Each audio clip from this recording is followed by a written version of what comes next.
Good day, everyone. I have been wanting to do a three-track series on trauma for the longest time. I never quite felt ready. And then in the beginning of 2025, I realized that I actually know what I want to do now. I know what I want to say. I built track one of a three-part series. Track one being mostly the theory, the literature that's out there, the components that overlaps in my practice as an occupational therapist. And then there's a track two that we'll be following, which will be on assessment practices for us, and then a track three that will focus a lot more on intervention. The series is called Embodied Trauma, connecting the brain, body, as well as behavior relationship. What I would like for attendees to really grapple with is the importance of a very, very large phenomena in our culture today across the globe, different cultures, different experiences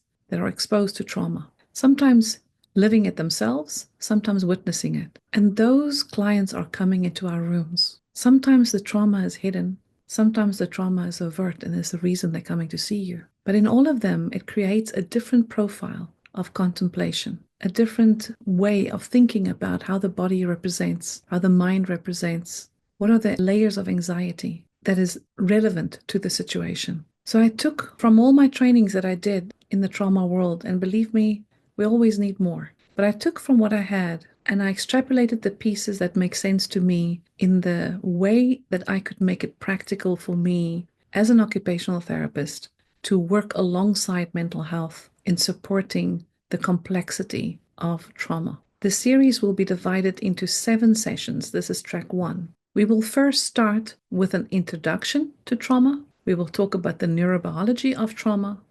We will consider also attachment in a trauma profile. In the 4th session, we will include how sensory processing plays a role in trauma. And then we'll also spend some really good time thinking of the use of self and what that looks like when we are practicing trauma-informed care. An important piece of recognition is to think about how does the self-identity develop when we have lived through trauma experiences, maybe still living through trauma experience. What does that look like? What does that person look like underneath the behavior and the sensory profiles that we are seeing? And then finally, we also want to focus on how to think of trauma in a practical way. Maybe touching on intervention, but that will be covered in far more detail in track 3. I'm hoping that you will join me on this journey. It's been a journey that's come over a long period of time, and I've really tried to put effort into making this a wholesome experience for everybody. The OT, the speech, the social worker, the counselor. If we don't act like a village around every individual client, the client will always feel like something else is missing. There's some insecurity because they are left to make sure they can integrate all of our different scopes of practices on their own. We need to find a place of building this together